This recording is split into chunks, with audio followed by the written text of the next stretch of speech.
This podcast is a quest for well-being, a quest for a meaningful life through the exploration of fundamental truth. Enlightening ideas, insights on physical, mental, and spiritual health. The inspiration is love. The aspiration is to awaken new ways of thinking that can lead us to a new way of being well. Welcome to Body, Mind, and Soul Healing Conversations.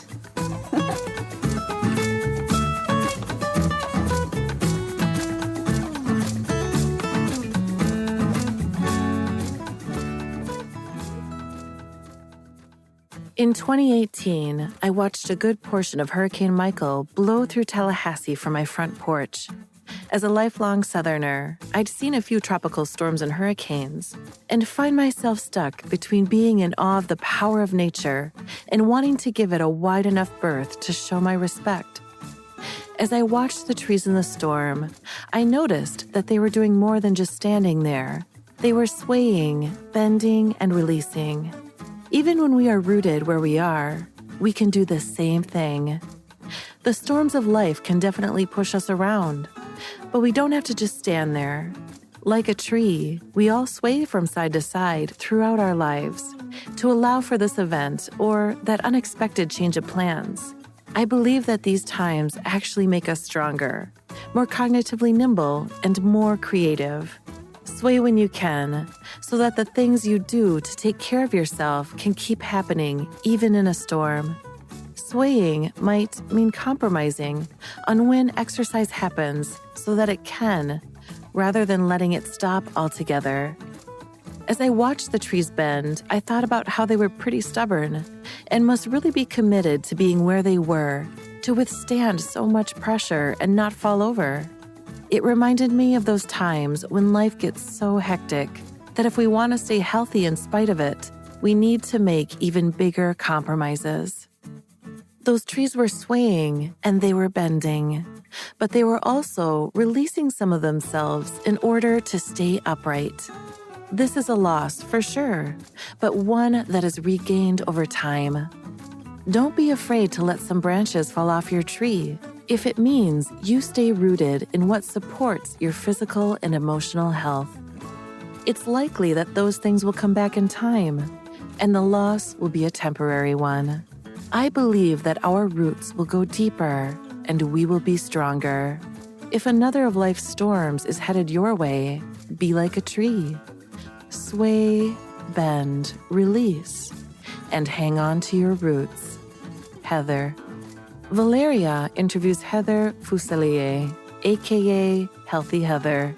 She's the author of Happy, Healthy You, Breaking the Rules for a Well-Balanced Life. Healthy Heather Fuselier is a national board-certified health and wellness coach, certified tobacco treatment specialist, certified running coach, and employee well-being consultant, specializing in helping people live healthy, balanced lives. She is the host of the Heather Solves Everything podcast and teaches the Am I Hungry? Mindful Eating program to help people break up with dieting and eat fearlessly. Meet Heather at heathersolveseverything.com. Here's the interview with Healther Fuselier.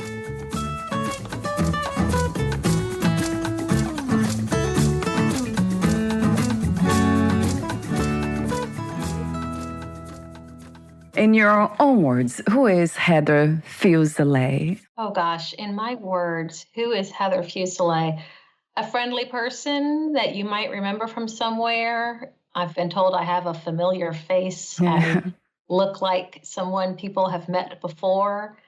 And I'm here to help. I'm a national board certified health and well-being coach and an employee well-being consultant. I work with people and organizations to live healthy, balanced lives.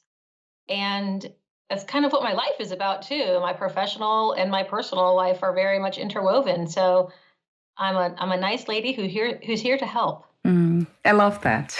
Yeah, that caught my attention and stayed with me. I'm here to help. So how did you come to this understanding, perhaps this making this choice, making this decision of beautifully, to the point of saying today, I love the way you say that, I'm here to help. How did this happen? It's not something that's a choice for me.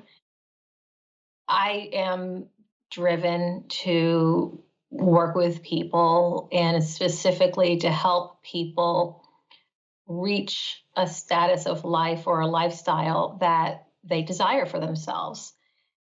It's something that I can't not do. I tried. I Yes, I'm used to sure you have did. a completely different career, and for 15 years worked in nonprofit management. Enjoyed that very much, but knew that there was something different for me to do, and I was very pleased when I discovered health coaching because it is the most natural thing that I've ever done. So, yes, I made a choice to make it my living and to create a foundation around it for my life. But I don't feel like I had a choice as to whether or not I did it. I feel like it's just who I am. Yes, I love that, Heather. Yes. It's a choiceless choice, right, per se. Mm-hmm. Yeah, it sounds very spiritual to me. I guess I asked that question because I wonder if you have identified a story behind, like a thread behind becoming a well-being coach. Is there anything that relates to you in a sense of going through some challenges or maybe discovering something that you never thought possible? I'm just wondering if there is something personal that made the professional Heather well-being coach. That I'm trying to make that connection, that relationship. Is there something there that you can share? One of the memories that I have of growing up and people asking me what I wanted to be when I grew up, didn't really have a good word for what I felt called to do, other than being a writer, which I am in some contexts of my work. But the only context that I could really put on it was remembering um, when the times when the publishers sweepstakes would be won, and somebody would have won a big amount of money, and a group of people would go to their house with a giant check and a bunch of balloons and all of this celebration, and they would open their door and be told that they had just won all of this money, and they would be so happy, and you could just see how excited they were. And me watching that happen on TV, I felt like that's it. That's what I want to do. I want to bring people good news. And so Oh, wow. I think that's like the light side of it. And then I also personally, have, my personal health and well-being has not necessarily been a straight or easy road. I've struggled a lot to find myself, find my footing, understand well-being and what that meant for me. And having gone through that process myself, I think also informs why I want to help others go through it. And I think I probably used to say, avoid the mistakes that I made. Now I know that's not realistic. They just need to have somebody to help them go through the mistakes that have to be made. And Wow. so that's kind of the dark side of it. Like the light side is I want to be with people in moments of joy and I want to help them discover joy. And then the dark side is I know how hard that can be. And I want to be along that journey with people who feel like I can be helpful. Yes. Wow. That's it. Yeah. I guess I was kind of longing for that answer to see that connection. So it's beautiful. Yes. I love what you just described, the experience of watching the TV program and then the happiness, on the faces of people. There's something about that, bringing joy, happiness to others that makes us happy as well. So I wonder why that is. Because when I often ask the question about the purpose of life here, I get that answer, is to help others. Have you reflected on that? Why do we feel so strongly about helping others? I've never really asked or explored very much into the why. Why do we feel so strongly about helping others? I've I think that I've always just taken for granted the immense like ripple effect that helping and working with others provides. It's just been always been so obvious to me that when one person helps, another person helps, they're inspired to help somebody else, and that person's inspired to do something else, and that's always just made sense to me. And in fact, I think sometimes I ask the opposite question: is like, why don't we? why don't people help each other? Why? Yes. What's the barrier there? Yes, that's great. Yes, it might be that it is intuitive to you. It feels very natural, so there's no reason to rationalize it, which is even better. Yes, right. I bring it to a whole different level when it comes to that question. It's more spiritual in a sense where to me, it's obvious that everything is interconnected. The ground that holds the experience of being human and everything else that exists is one essence. So everything shares the same ground of reality, per se. I'm a student of Vedanta, which has to do with non-duality. So that also helped clarify something that I intuitively already knew. So it's kind of put words and concepts to it that I could understand intellectually. But yeah, that's how it makes sense to me in these days. But this is a different conversation, I guess. It's more a different podcast episode about spirituality. Actually, speaking of spirituality, Heather, do you have any spiritual practices or anything that you do that you consider to be spiritual? Well, I'm a Christian, and I have a wonderful community in my church that I feel really close to and really purposeful with. I like to say that I participate in Christianity. I definitely, I grew up, in a kind of a Christian family, and I always participated in the spiritual practices that were there before I really understood or made a choice to do that. Yeah. Now, hopefully, people go through a period of discerning what do I actually believe, what really resonates with me. Yeah. And so I still say, I'm a participant. I'm on board. I like all this stuff.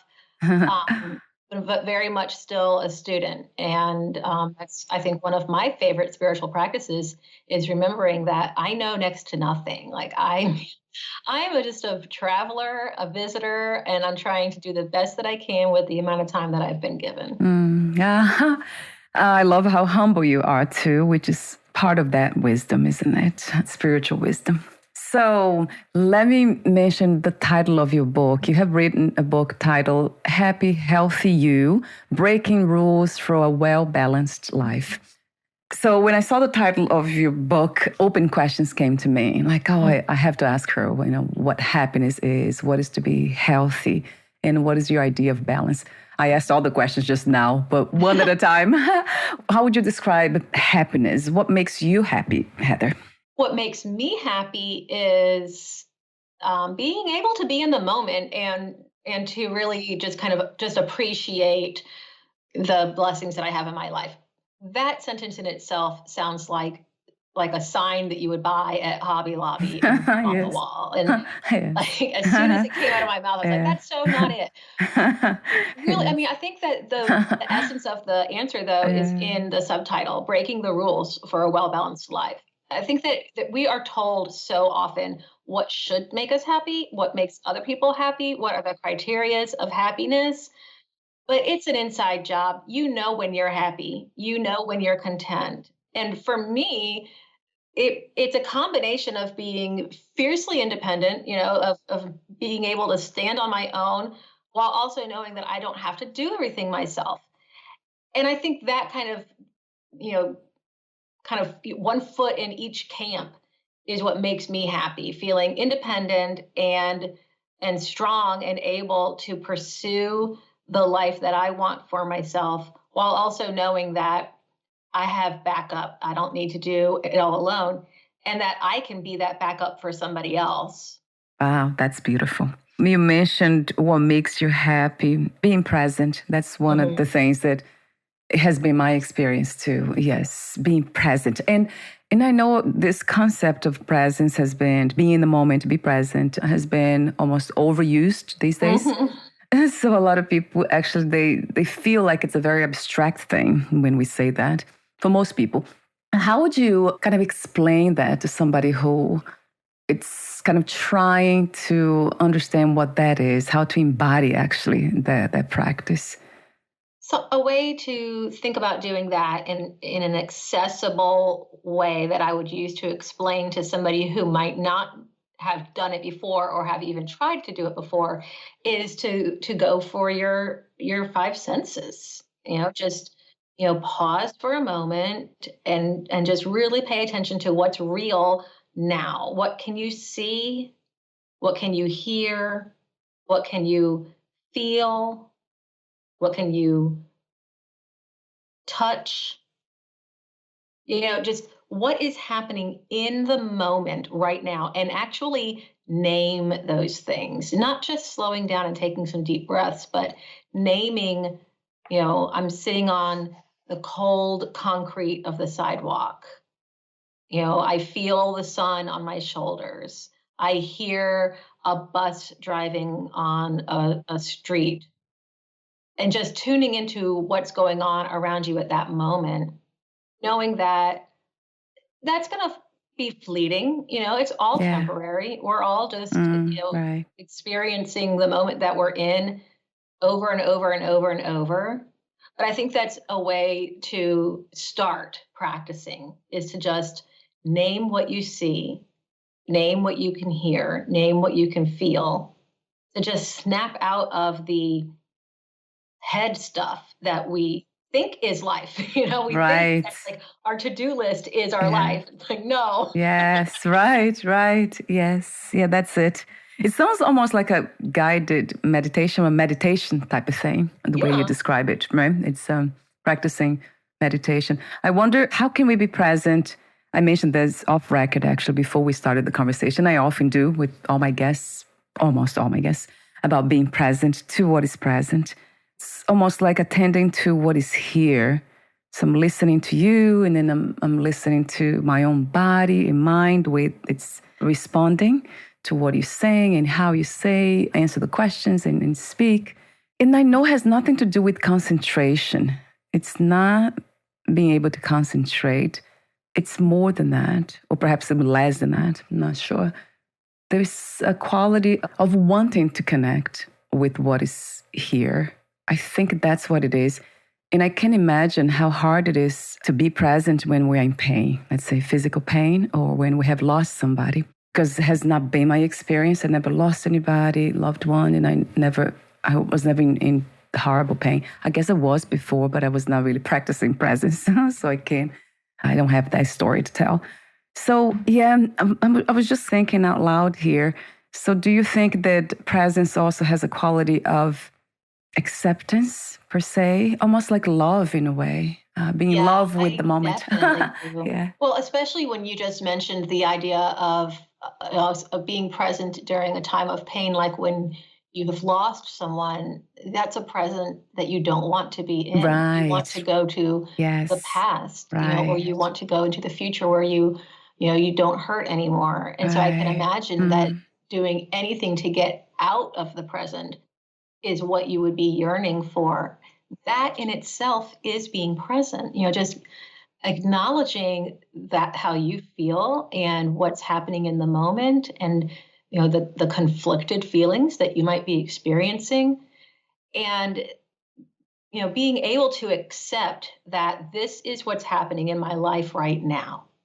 And acceptance doesn't necessarily mean embracing something into your life. You might not want to embrace pain, Yeah. but you can still accept the fact that it's happening. Right. Right. And in fact, you may want Mm. to Mm. kind of embrace it in the sense of opening your heart to feeling everything instead of trying to fight Right. the feeling of despair, Yes. or if it's physical pain. Mm. It's so distracting. It would be hard to do anything but sit in pain. And I'm convinced that mindfulness can transcend out of those types of experiences and help you to be able to allow yourself to feel without boundaries, which can be scary, but also very liberating. Right. Oh my God. Yeah. I love your wisdom, your present wisdom. Yes. Yes. A billion times to that acceptance, embracing what is, right? It's almost like creating a different kind of connection or relationship with what is happening, whatever it is, pain, whatever it is that's here now, instead of fighting, as you said beautifully. Yes. Well, and I think that it also Yeah. helps to relieve ourselves of any expectation that we're going to have answers Yeah. or that we're going to Yeah. understand or Yeah. have to have an opinion about anything. Being able to stay in a non judgmental state of, I don't need to make an opinion about this. I'm just sitting in it and it's happening. And I don't have to decide whether I like it or I don't like it or what I'm going to do about it or what other people might think about it. I'm just going to observe it without any strings attached to how I feel about it. Yes. Yes. That's it. It's a wonderful practice, the non judgmental one. That's, gosh, I could just talk forever about it or just stay silent forever about it too, both. Since we're talking about mindfulness already, so let me bring into the conversation the program that you offer. Is Am I Hungry? A Mhm. mindful eating program. So talk to me about that. How do you teach people, actually help people to break up with dieting and eat fearlessly? Oh, it's a mouthful. So I would love to know more about that. And I love your breaking the rules, ideas, and now the being fearless. I would love to understand more of what that is. Well, my a lot of my philosophy in life and in coaching is that we are, we're behind the wheel of life, and we can live life on our own terms a lot more than we think we can. There are so many choices in how to live. We often keep ourselves limited to kind of conventional choices of a lifestyle, but there's more options than that, and I think we forget that a lot. And so I really enjoy the process of kind of imagining, well, what if I did this, what if I did that, what would happen, how could I do it. And I like to remind my clients that they have everything that they need inside of themselves to be able to achieve what they want. It doesn't mean that they'll be able to do everything on their own, but they have the skill set to decide what they want for themselves. And a lot of that comes into how we eat and how we interact with food. Now, we live in a society that is very directive about how women especially should eat Yes. and how Yeah. we should look and how we should Yeah. interact with food. I mean, you can talk about the double standards applied to women, all day long. Yes. And that's True. resulted in a lot of confusion and very much a disconnect with our own body wisdom of our hunger signals, our fullness signals, what kind of food we even like, being able to eat the types of foods that we like, even if they're, quote, bad or they're on the red list or the do not eat list. And so the Am I Hungry program really brings us back into connection with ourselves as a partner rather than a competitor. And we go through the process of reconnecting with first the signals that your body is sending of hunger versus other needs needing to be met. It is so intuitive for us to turn to food for comfort in times of uncertainty or nervousness or frustration or like insert any feeling here. Because we're born having food and love connected. When we feed a baby, we're holding the baby, we're caressing the baby, we're loving the baby while feeding the baby. And that connection of love and safety with food is made so early in life that, of course, we turn to food when we need love or comfort or certainty. And that's not a bad thing. But what the program that I teach does is it helps us to learn other skills for meeting the need for love and affirmation and connection than eating food.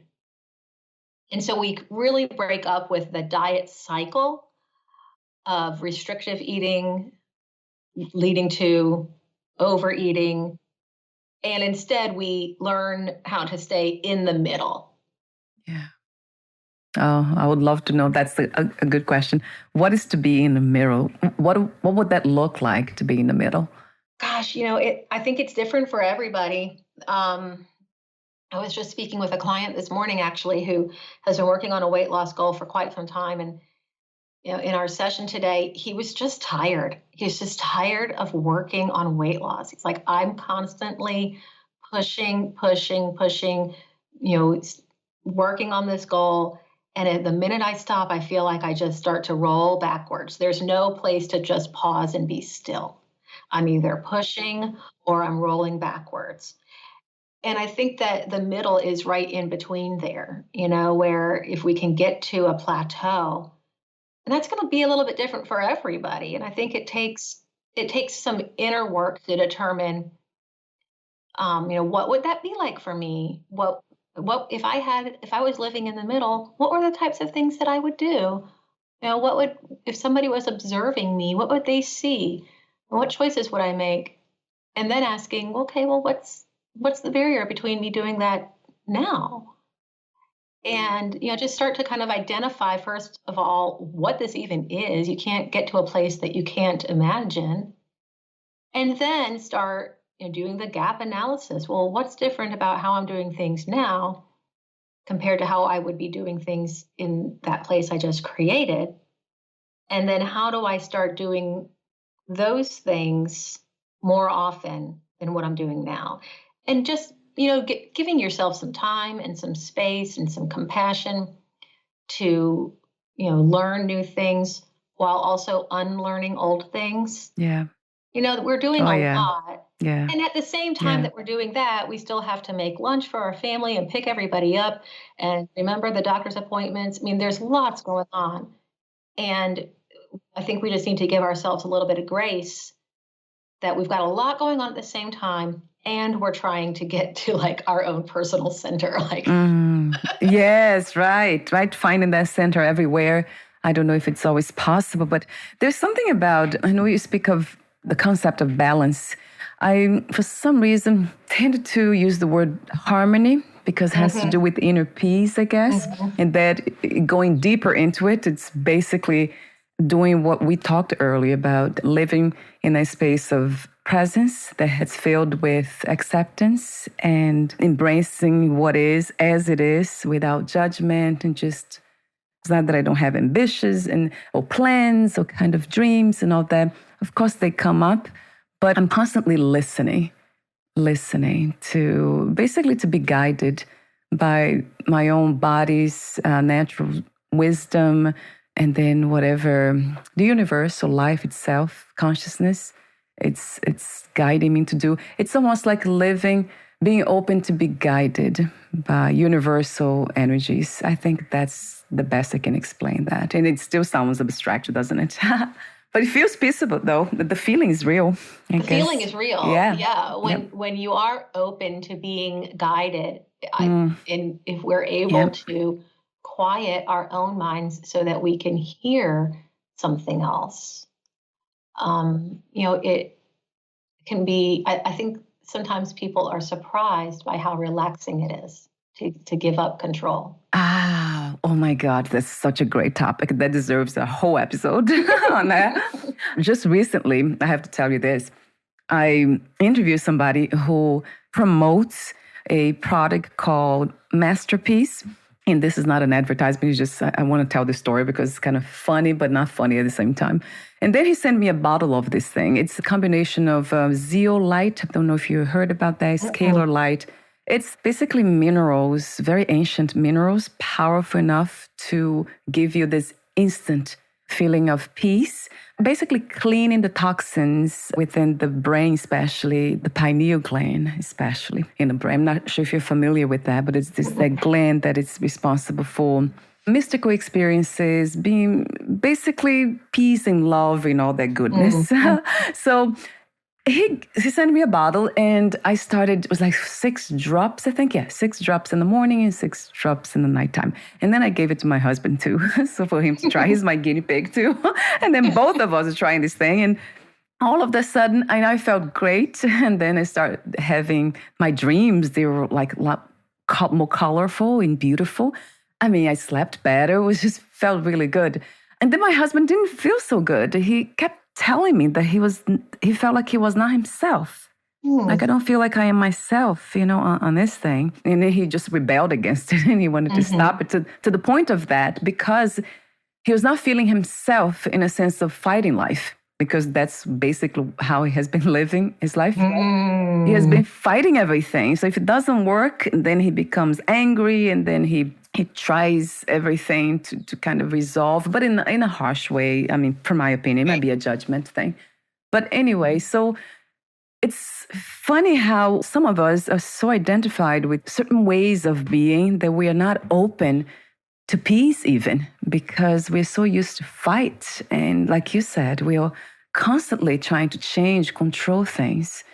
Well, yeah, I think if you imagine somebody who's always lived in conflict, or they've lived in an abusive environment where they're constantly, in fight or flight, and they're constantly, kind of second guessing themselves. And then they move into an environment where they are safe and they can trust and they can relax, but they don't know how to do that. Yes, that's And what I they don't see. trust themselves. They can't possibly, it shouldn't be this easy. It should be harder. I must be missing something.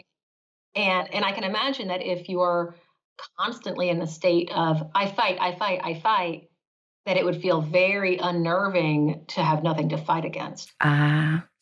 Yes, that's what I felt. And it's sad, isn't it, Heather? Where I was just kind of, watching him kind of, oh, I don't want to take this thing anymore. It's making me feel too relaxed. And I'm thinking to myself, that's great. And I actually told him that. Isn't that what you want, to feel peaceful? He said, no, I don't feel like I'm myself. I'm losing ambition, or I'm losing the energy. I don't have energy for anything. It was so funny. I mean, it's still funny because he's still under that, the effect of that thing, I guess. It has been funny, but not funny, as I said to you, because I guess it's this human condition, isn't it? What we see out there with the wars, going on now, all the conflicts. What is your vision for humans? Oh my gosh. Yeah, for humanity. It depends on the day. Sometimes my vision for humans is, Yes. someday we're gonna figure this out. And then other days I feel like, oh gosh, will we ever figure this out? And I want to have hope in the possibility that love wins, and that we will find a way to be willing to give up our own sense of power and control for the possibility that everybody can have what they need. I hope that can happen someday. I will probably never see it in my lifetime, but I hope that wherever I go after this life, I'm able to observe and see what happens and see that happen, because I feel like we've got it in us. We've got the potential for it. But I don't know. I mean, it's just, I think being an optimist in this time, although all generations have total claim to bad times. Like, everybody has gone through bad times. And I think that for me to be able to stay optimistic and hopeful is part spiritual practice.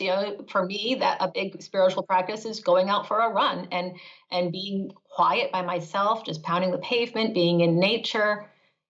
And then also being really selective about my media diet and how much time I spend engaging with the news, because while I want to be informed, I don't need to be informed for 24 hours a day. So I think it's just, Yeah. there we are with balance again, knowing, Yeah.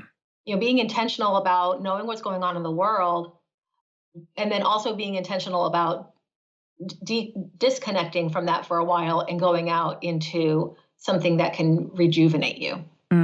Yes, that's true.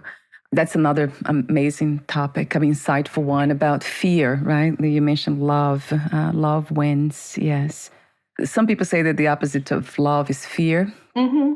There might be, if there is a problem to be solved, it would be, from my perspective, it would be fear. I think there's too much fear at the personal level. So I think when we end conflict inside of us, then we'll see that outside too. But there's a lot of inner conflicts with fear. And, a lot of times I reflect about what love is. Just because you mentioned then, love wins. That's what we wish. But what is love? That's another question that I often ask here. What is your ideas of love, Heather? Oh gosh. Oh gosh, I don't know that I've ever really contemplated what is love. I think I think that I see more examples of love in action than I am able to define it. I think love, because you have love for yourself and for your own safety and care, love for others, love for passion for organizations. I think love is probably that little flutter inside of you that is delight and is hope of what could be. I think I see glimmers of it, thinking about the future of humanity. I see glimmers now of some really cool things happening with our young kids learning more um, social, emotional awareness, building their intellectual intelligence, their emotional intelligence in school. And I feel like the kids today are way more aware of a wider variety of feelings, and they have a better vocabulary for how to express their feelings. And that gives me hope. When I see my kids understanding, that somebody might be having trauma at home that's leading to how they behave at school, rather than just that person's a jerk, but being considerate of, I wonder why they're acting that way. And I think that gives us hope. Ah, I love that. Yeah, I have to use the word love. Yes, because that is connected to healing. That's and spirituality, of course, empathy, right? Compassion, empathy, curiosity. That's a beautiful vision, though, for children to hold space for their own emotions, and then from that they learn how to interact and how to relate to other people's emotions, right? From a place of compassion. That sounds wonderful to me. I guess I asked the question about love because my ideas are a little bit different, I guess, but let me see if it resonates with you. I'll share it. When I see what's happening, although it really touches me and I see the body and the mind kind of responding to it in a sad way. And then when I see injustice, especially towards children or animals, people hurting, abusing one another, it just doesn't feel good. But instead of trying to escape from them, from those feelings, I just kind of let them pass. And I don't keep watching TV, right, and news to bring them back. I don't do that. But I let the feelings just come and go because it's human, isn't it, Heather, to feel. I don't want to lose that sense, and I don't want to not feel, to just let everything come and go. But then looking from a big picture, some people have talked about, let's say, almost looking from God's eyes, that everything happens because it has a purpose, or perhaps there's karma related to it. Some people say that. I don't know. I try not to create more stories behind all this. In a way, it resonates more the idea of freedom, that everything is exercising freedom. Everyone, everything that is happening right now is just free to be and to behave and do what it does. So although we cannot understand intellectually, or that we can't make sense of all that, of course not from one mind, what really kind of comes to me as a message every time I see injustice is freedom, life expressing itself, being itself. I know it sounds kind of cold even, but there's a lot of, the feelings are there. There's compassion, there's the help. If I need, if it's a call for me to help, of course I would help. There's something about freedom that really resonates. I don't know, how does it sound to you, this idea of love being freedom? Oh, I agree. I think that it goes right hand in hand with the absence of fear or having less fear. Fear traps us, and to be free from that, definitely be in a state of love. Yes, right. Oh my God. What's not to love about you, Heather? All these conversations, they're yes, right. I mean, that's what I live for. You see, for some reason that I know, I talked to you off record about this. Having deep connections, deep conversations. Why do I love them so much? I have a sort of devotion to this. So it's sacred to me. I think it's because we can express these concepts that are crucial for human life, in a sense of to thrive, in a sense of happiness, as you speak. And your work is all about happiness, being healthy, being peaceful. So I guess that's what excites me, or kind of opens my heart. Mine too. And sometimes I'll hear skeptics who say, "Oh, you and your woo woo, Yes. we can't Yeah. all just sit around feeling our feelings all day. Some of us have to actually get work done." And I just smile and laugh a little bit to myself and think, "Oh, bless your heart. You don't even know how easy it is to pause, check in with yourself, and the amount of work that you're going to get done after that will blow your socks off. Yes. You think you're It's true. productive now by Yes. sitting in your chair and Mm, working? mm, Take a minute to mm. check in, center, be thankful, be in the moment, spend time with other people who are doing that. You can do anything. We could blow the top off of this thing Yes. if we sat around a Yes. little bit more with our feelings. Not all day, but at Yeah. least some of it. Yes, yes. That's it. Yeah, because what we often do is just we try to escape from them, numb them, replace them, kind of find distractions. Yeah, we are very good at it. Yes, and I can't help it though too. As you said before about the less choice of doing what you do, I feel the same way when it comes to deep connections, deep conversations, anything that has to do with healing, spirituality. It's just, I don't know. I forget about time and Mhm. whatever it is. It's almost nothing else exists. It's amazing. Aren't we lucky that we Mm, get to spend most of our time yes. doing this? Yes, a billion times. Yes. I know you talked early too. I made a note here because you mentioned, we were talking about something, I forgot what it was. And you mentioned about in times of uncertainty. I think Mm. you mentioned that before about something that you're saying. And then I had to make a note here because I have a friend in Israel. Oh my God, she's just incredibly beautiful. She's a spiritual teacher. She used to be a coach too. But now she's going beyond all this, teaching people to be productive. She just kind of stopped it and now she's doing something more spiritual. And then she's coming up with a talk, and we'll actually have a conversation here about this. It's the illusion of certainty. That's the topic. Isn't it Yeah. interesting? You just made me think about that. Nothing is really certain. No. That's the truth. But we cling to it. We want it to be, and it doesn't help. I know that I guess we can, might have both. Perhaps we could kind of balance or bring those two aspects, bring them in harmony.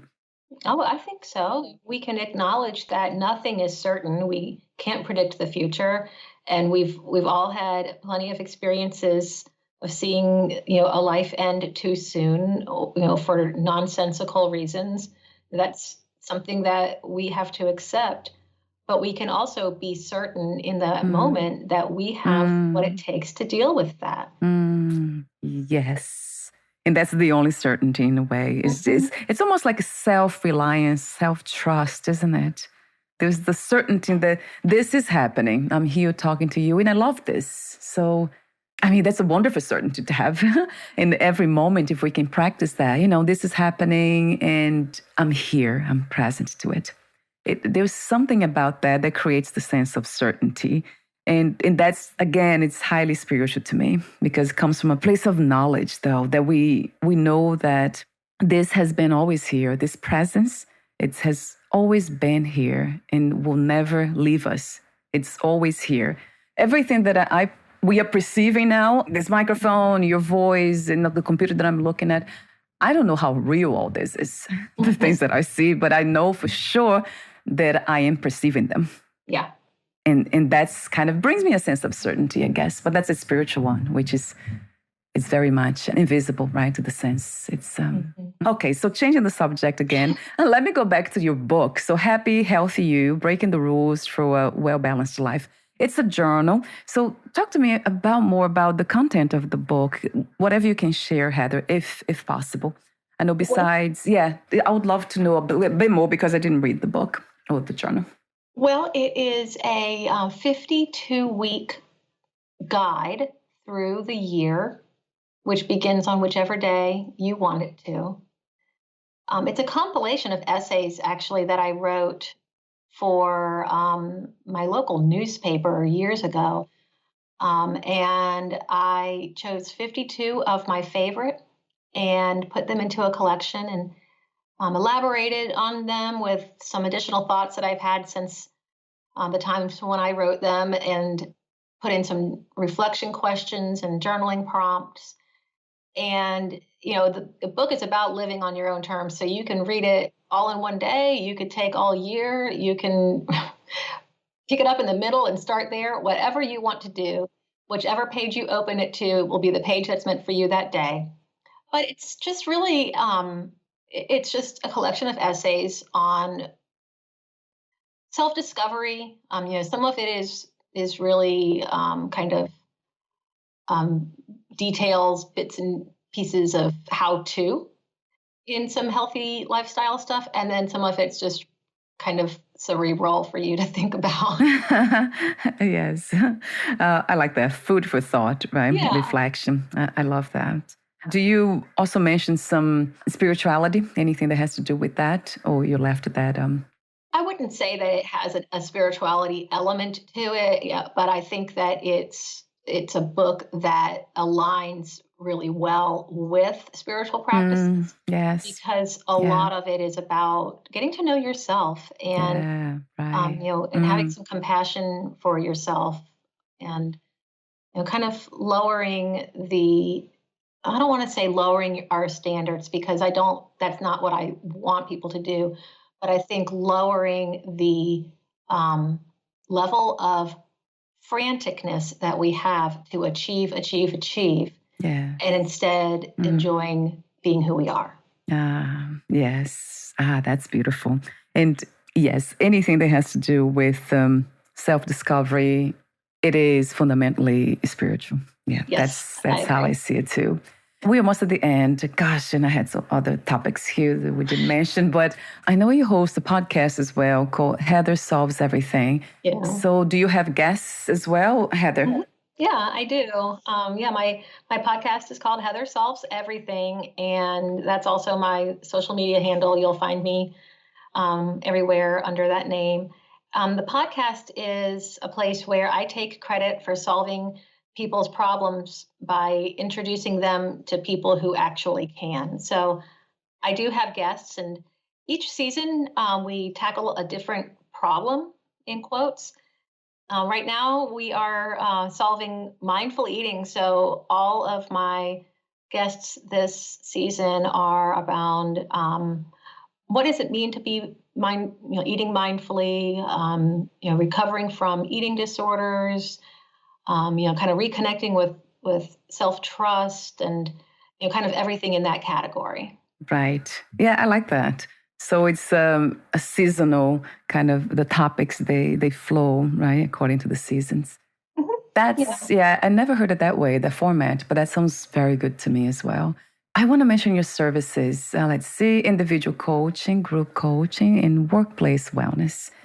Did I miss anything, Heather, here for your services? No, that's how I work. I work with organizations to help them cultivate an environment and a culture where their employees are thriving, and that working where they work makes life better instead of worse. Yeah. Oh, that's for sure. Yeah. Mhm. And that's very much needed, isn't it? Workplace.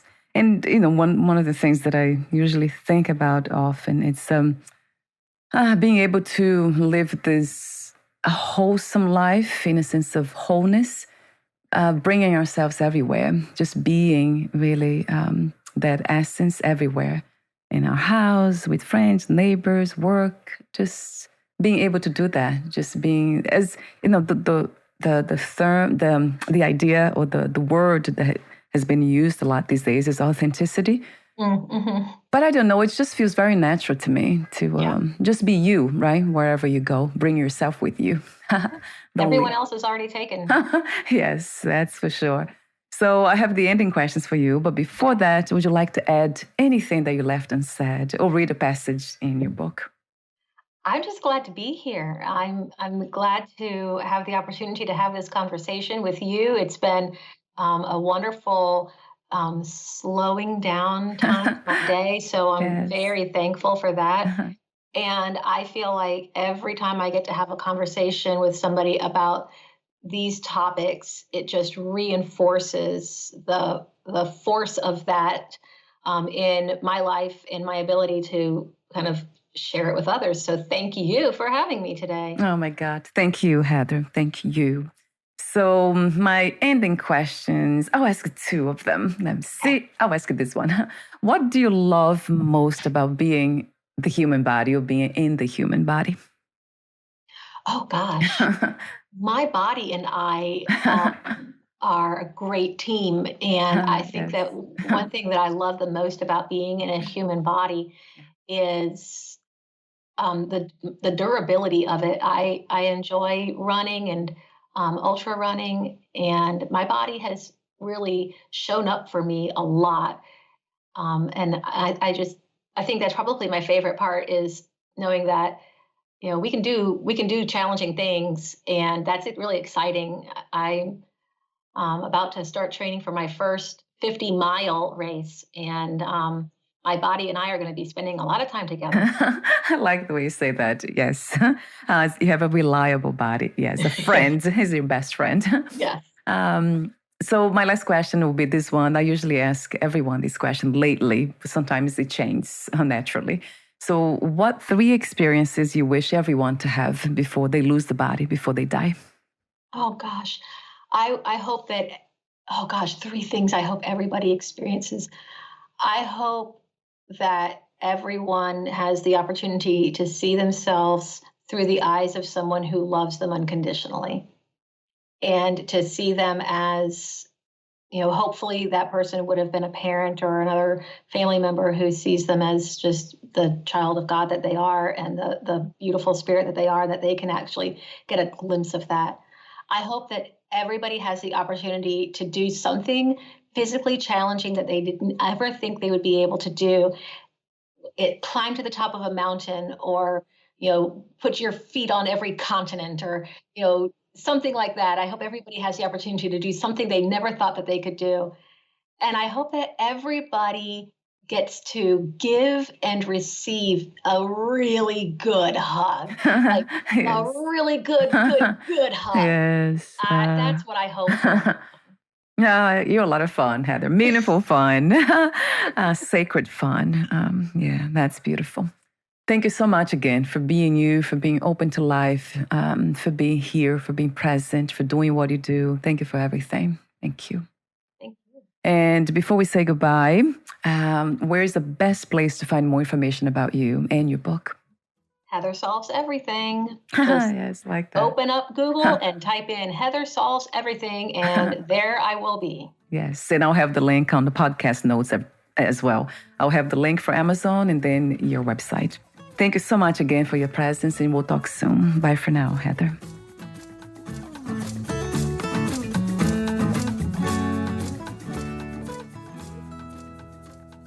Thank you for listening. To learn more about Heather Fuselier and her work, please visit heathersolveseverything.com.